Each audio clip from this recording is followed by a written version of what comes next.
Picture this. You fly into Las Vegas, check into a strip property that charged you a $52 resort fee on top of your room rate, walk onto that casino floor with $300 in your pocket and a genuine belief that you've got a shot. 3 hours later, the money is gone. Not slowly, not in a blaze of fun and free cocktails, just gone. Quietly, efficiently, almost surgically extracted from your wallet by machines that were specifically engineered to do exactly that, while making you feel like you were having the time of your life. Hi, my name is Michael, and this is Old Vegas Legends, the slot machine illusion. What you think you know is wrong. Let me what most people believe about slot machines, because almost all of it is wrong. The average tourist believes slot machines work something like this. There's a big pool of jackpots and prizes. The machine spins randomly. Sometimes you win, sometimes you lose. Over time, you might get lucky. It's a game of chance, pure and simple. That belief is exactly what the casino industry needs you to have. And they've spent decades and hundreds of millions of dollars making sure you keep it. Here's the reality. Modern slot machines are not simple random number generators attached to spinning reels. They are sophisticated behavioral engineering devices designed by psychologists, neuroscientists, and software engineers whose sole professional purpose is to keep you seated, keep you betting, and keep you feeling like the next spin might be the one. The reels you see on a video slot in 2026, those are animations, theater. The outcome of every single spin is determined the instant you hit that button by a random number generator running hundreds of calculations per second. The spinning reels are purely cosmetic. They exist to give your brain something to watch while the machine's already decided outcome gets dressed up in a show. Now, here's where it gets genuinely sinister. That random number generator is not weighted equally across all outcomes. The software assigns different probabilities to every possible combination on the screen. A jackpot symbol might appear on the virtual reel, the one the computer actually uses, not the one your eyes see. Only once every 65,000 stops. A losing symbol might appear 40 times across those same stops. But your eyes see a physical reel with roughly 22 symbols on it. The gap between what you see and what's actually determining your fate is enormous. And the industry has been legally permitted to exploit that gap since the 1980s. There's a term the industry uses called weighted reels, and it connects directly to something called the near-miss effect. Here's how it works. The software can be configured so that high-value symbols appear just above or just below the pay line more frequently than pure probability would dictate. You see the jackpot symbol land one position above the line you needed. Your brain interprets that as almost winning. Almost winning feels different than simply losing. It activates the same dopamine response as actually winning, and it makes you want to spin again. That's not an accident, that's a feature. Dr. Mark Griffiths, a behavioral addiction specialist who has studied gambling machines for over 30 years, has described near-miss programming as one of the most powerful behavioral reinforcement mechanisms ever deployed in a consumer product.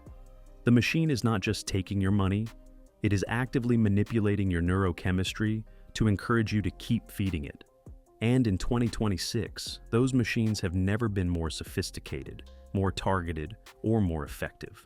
What the old one-armed bandits of 1965 Vegas did clumsily and accidentally, today's terminals do with the precision of a surgeon. Except the patient is your bank account and there is no anesthesia. The hold percentage heist, how casinos legally steal from you. Let's talk numbers, because the numbers are where the real story lives. Every slot machine in Nevada has what's called a hold percentage. That's the amount of every dollar wagered that the machine keeps over time. The inverse of that number is called the return to player, or RTP.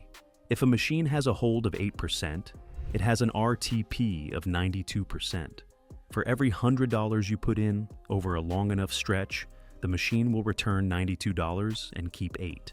That sounds almost reasonable, right? 8%. Not terrible. Except that's the statewide average. And that average has been quietly creeping upward for years. According to Nevada Gaming Control Board data, the Las Vegas Strip held 8.23% from slot machines in 2024. Downtown Las Vegas, 8.47%. And those are averages. Penny slots And we'll get to penny slots in detail in just a moment, because that is a whole separate crime. Held nearly 10% on the Strip, and over 11% at some downtown properties. Compare that to Reno. In 2024, no denomination of slot machine in Reno held more than 6.16%. Vegas isn't even trying to be competitive anymore. And why would they?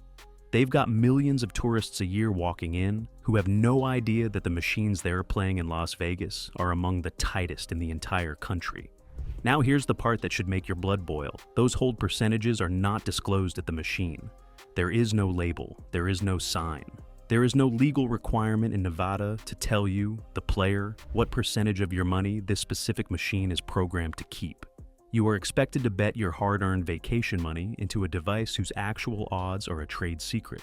Try to imagine any other consumer product or financial transaction operating that way. Imagine if your bank could quietly increase the fees on your checking account, and the only way you'd ever find out is if you hired a forensic accountant. That's the slot machine industry in 2026. And hold percentages aren't static. Casinos can and do adjust them. Not in real time. Nevada regulations require that changes go through a formal process. But over time, properties have consistently moved the dial in one direction, up. Each incremental tightening is small enough that no individual player would notice it. But the Nevada Gaming Control Board data tells the story across years. In 2019, the Strip slot hold averaged around 7.3%. In 2024, it was 8.23%. That 1 percentage point difference, applied across the billions of dollars that flow through Strip slot machines annually, represents hundreds of millions of additional dollars extracted from players who were never told the rules changed. One industry analyst put it simply, and I'm going to paraphrase because I want you to really hear this. When operators realized visitors weren't pushing back on tighter machines, they kept going. There was no market correction because the customer didn't have the information needed to correct the market. They knew you didn't know, and they counted on it, the penny slot trap. All right, pay close attention here, because this is the one that's hurting the most people right now. And honestly, it makes me angrier than almost anything else on this list. Walk onto any Las Vegas casino floor in 2026. What do you see everywhere? Penny slots. Bright, cheerful, friendly little machines, Buffalo, Wheel of Fortune, dancing drums. And you think, it's a penny. How much damage can I really do? Let me show you exactly how this works. That machine does not let you bet a penny. It lets you choose a 1-cent denomination. Then, it hands you between 20 and 100 pay lines and nudges you, through bonus eligibility, through jackpot access, through the game design itself, to bet maximum credits on every single one. 5 cents per line, 50 lines. That's $2.50 per spin. At the 500 to 600 spins per hour that most players hit without even realizing it, you are now wagering between $1,200 and $1,500 per hour on a machine you were told cost a penny to play. And penny slots carry the highest hold percentage of any denomination on the floor, nearly 10% on the Las Vegas Strip in 2024. Run that math. You're handing the machine between $120 and $150 every single hour on average. Not because you're unlucky, because that's the design. A dollar machine, 5.8% hold. A $5 machine, even lower. The cheaper it sounds, the harder it extracts. That is not an accident. I knew a retired school teacher, I'll call her Donna, who lost over $300 in a single afternoon on penny slots. She thought she was being responsible. That's not bad luck. That's the trap doing its job. The algorithm knows you now. We're going to go somewhere that even a lot of longtime Vegas visitors don't fully appreciate. And that's the data side of this operation. Because the slot machine that's in front of you in 2026 is not just a machine.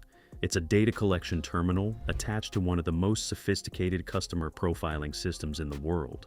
Every major casino loyalty program, MGM Rewards, Caesars Rewards, MyWin, all of them, is built around the same core function. When you insert your player's card or tap your app, the casino begins logging every single bet you make. The denomination, the game, the duration of your session, your average bet size, how long between spins, how long you play before taking a break, whether you bet more when you're losing, whether you chase losses, whether you respond to free play offers. Over time, this data builds a behavioral profile on you that is extraordinarily detailed and deeply revealing. Casinos have entire departments staffed by data scientists and behavioral economists whose job is to analyze these profiles and determine the optimal strategy for extracting the maximum amount of money from each individual player. They know your pain threshold, the loss amount at which you typically stop playing. They know your session length. They know which game themes keep you seated the longest. And they use that information to design targeted offers, free play incentives, and marketing messages specifically calibrated to your psychological profile. An MIT researcher studying casino data collection described it in 2023 as the most granular and actionable customer behavior data set outside of social media platforms. She noted that, unlike social media companies, casinos face almost no regulatory scrutiny of how they collect and use this data. Think about that. The same political and regulatory energy that has been directed at tech companies for collecting behavioral data has been almost entirely absent from an industry that has been doing the same thing for 30 years. With the added dimension that the product they're selling you based on that data is one with a mathematically guaranteed negative expected return. And here's where this gets darker. Some researchers have raised serious concerns about whether casinos use this data to identify and target problem gamblers, not to intervene, not to help, but to more effectively market to them. There have been lawsuits and regulatory complaints in multiple states alleging that casinos continued to send free play offers and marketing materials to players who had self-excluded from gambling or who had contacted the casino's responsible gaming line. I'll let you sit with that for a moment. The machine knows you more than you know yourself, and it is not on your side. The jackpot that was never really yours. Let's talk jackpots, because this is where the most heartbreaking stories live. See those giant progressive displays hanging over the slot banks? The ones ticking toward 1 million, 2 million, more? Here's what nobody tells you. Every bet made on every machine linked to that network is feeding that meter. 1 to 3% of every single wager, gone before the spin even happens. Your effective return is already lower than the hold percentage suggests, and you're funding a prize that the overwhelming majority of players will never see. But that's not even the worst part. In 2023, a woman playing at a Caesars property watched her screen light up with a $1 million jackpot. Casino staff arrived. She was walked to a back office, and then they told her the machine had malfunctioned. The jackpot wasn't valid. She got a complimentary dinner and a few hundred in free play. The $1 million gone. This is not a rare story. In Nevada, casinos are legally permitted to void jackpot wins for machine malfunction. And here's the part that should make you furious. The casino determines whether a malfunction occurred. The same entity that owes you the money decides whether you get the money. Think about that. Then there's the must-hit by jackpot. Machines advertised as guaranteed to pay out before hitting a certain amount. Players hunt these down, thinking their odds are better. They're not. The machine can still hit on any spin. Must hit by just means it won't go past that ceiling. It tells you nothing about when. Technically accurate, deliberately misleading. The jackpot on the screen is real. The version of it you actually take home? That's a completely different conversation. The regulatory illusion. Who is actually protecting you? Here's a question I want you to think about. In an industry where the customer has essentially no information about the true odds of the product they're buying, where behavioral data is collected and used in ways that may actively target vulnerable individuals, where jackpot disputes are resolved by the entity with a financial interest in the outcome, and where hold percentages have been quietly increasing for years without public disclosure. Who is the regulator, and what exactly are they doing? The Nevada Gaming Control Board is the state agency responsible for regulating casinos, and to be fair, they are not a rubber stamp. They conduct audits. They investigate complaints. They have levied significant fines against major operators, including that record $20 million fine against Wynn Resorts a few years back. But here's the problem. The Nevada gaming industry contributes approximately $12 billion per year to the state's economy. Gaming tax revenue funds a significant portion of Nevada's state budget. The political and economic reality is that Nevada's regulatory apparatus exists within a system that has a profound structural interest in the health and growth of the casino industry it regulates. The revolving door between the Nevada Gaming Control Board and the casino industry is well documented. Former regulators routinely move to senior compliance and governmental affairs roles at major casino companies. Former casino executives take positions on regulatory bodies. This is legal, it is common, and it means that the people writing and enforcing the rules spent much of their professional lives on the other side of those rules. That's not an accusation of individual corruption. It's a description of a structural conflict of interest that shapes the entire regulatory environment. Here's one concrete example of what this looks like in practice.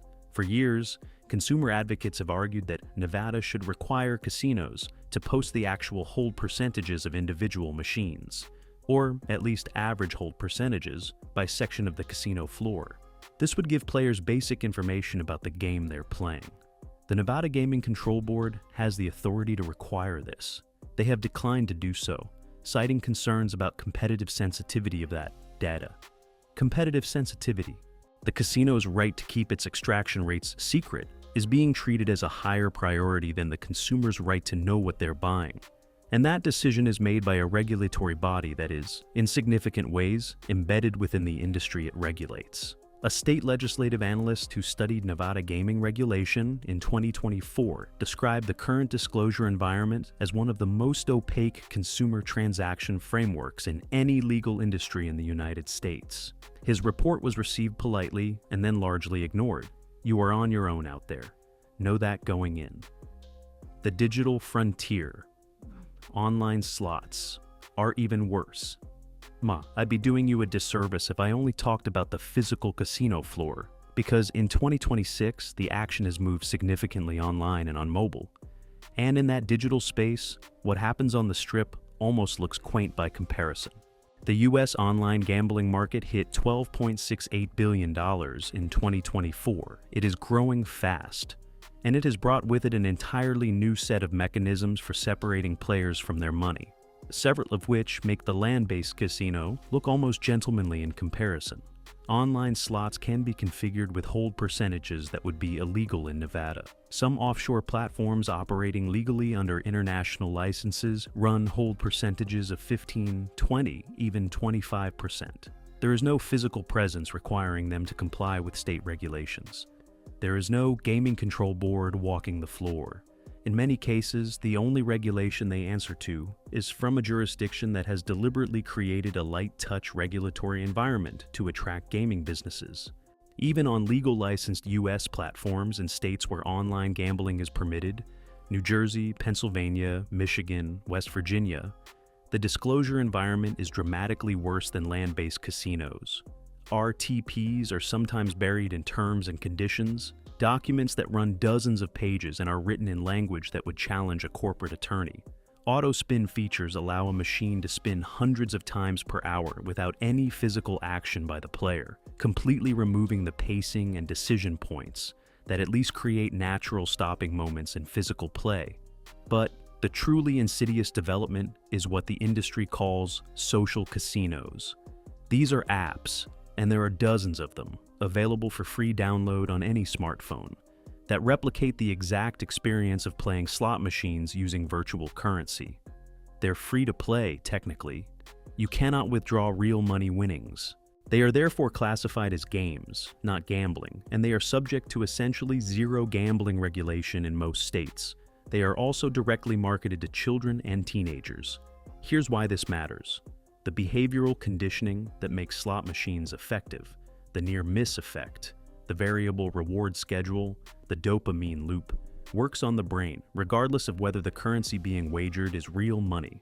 Social casino games train users, including young users, to associate that specific type of stimulation with entertainment. And research from multiple universities has found a statistically significant pathway from heavy social casino use to real money gambling. The social casino companies know this. Their business model depends on it. A meaningful percentage of their free-to-play users convert to real money gambling, at which point they have already been conditioned for months or years to respond to the exact mechanics that land-based and online casinos deploy. This is the farm system for problem gambling, and it is operating completely in the open on the phones of your kids with essentially no regulatory oversight. The old Vegas contrast, what we lost. I want to take a moment here because this channel is called Old Vegas Legends for a reason. And if I don't give you the contrast, you don't fully feel the weight of what I'm describing. Do you remember when the slot machines at the old Stardust were so loose that locals would drive in from Henderson just to play them on a Tuesday afternoon? When casinos competed on payback percentages the way gas stations compete on price? When the sign in the window said 98% payback and it actually approximately meant something? In the era before corporate consolidation, before publicly traded mega operators answerable to Wall Street quarterly earnings calls, the Las Vegas casino business operated on a different competitive logic. There were dozens of independently owned properties all competing for the same pool of visitors, and one of the primary ways they competed was by offering better odds, looser slots, more generous comps. Because if the joints down the street are paying out more, your floor is going to be empty. The Horseshoe downtown, the original Binion's Horseshoe, was famous for having some of the best odds in the city. They ran low holds on their slot machines, and they offered the best table game rules on the strip. Why? Because Benny Binion understood something that the Harvard MBA crowd running these operations today seems to have forgotten. If the player has a shot, if the experience feels fair, they will come back. They will bring their friends. They will build a relationship with your property that lasts for decades. I've talked to dealers and pit bosses who worked the strip from the 1970s through the 1990s. Almost all of them described the same shift happening somewhere in the early 2000s, when the big corporate merger started, when the bean counters started running the floor, when slot hold percentages became a line item in an analyst's spreadsheet rather than a relationship decision made by an owner who knew his players by name. One former slot manager, a guy who spent 20 years on the floor of a major strip property before retiring, told me something I've never forgotten. He said, "Back in the day, the slots were your friends. You'd lose, sure, but you felt like the game was square. You felt like you were playing, not being played. That distinction, playing versus being played, is the thing that's been lost. And I don't think it's coming back. Oh, not without the kind of fundamental change in the regulatory and competitive environment that I am not, if I'm being completely honest with you, optimistic about in the near term. But that's why we're here. That's why we tell these stories, because the first step to changing anything is understanding what you're actually dealing with, what you can actually do. All right, I promised you this wouldn't be one of those videos that just makes you feel terrible and then leaves you hanging.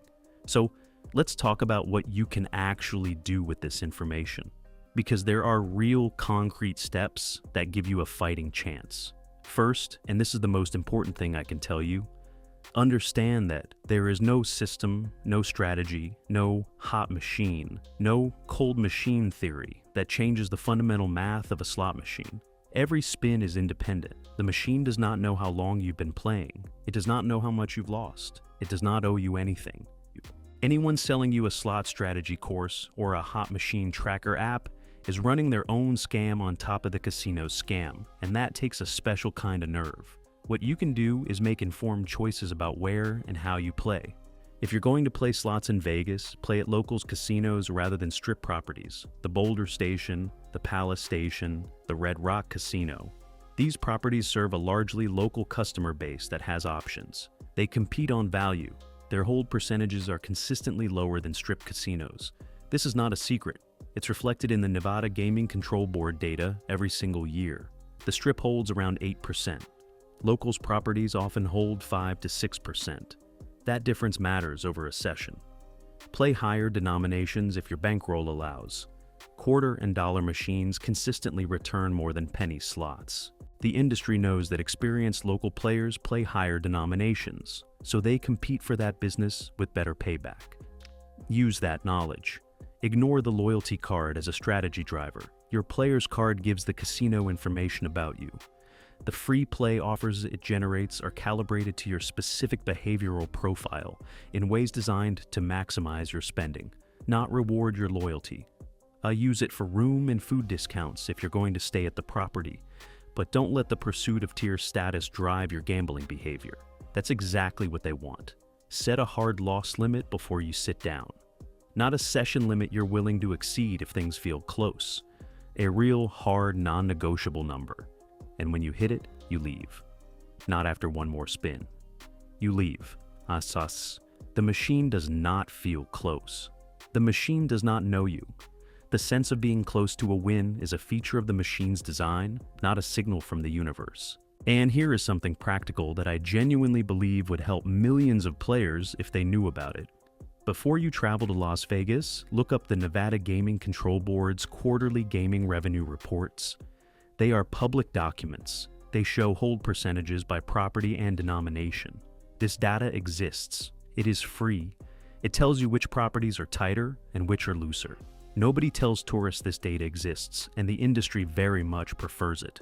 Stay that way. If you're playing online, only play on platforms licensed by US state gaming authorities. Not offshore, not unlicensed. The difference in player protection, dispute resolution, and RTP requirements between a licensed New Jersey platform and an offshore site is enormous. It is the difference between a regulated casino and a back alley card game with better graphics. Finally, and I say this with no judgment, because I know this hits close to home for a lot of people watching this channel.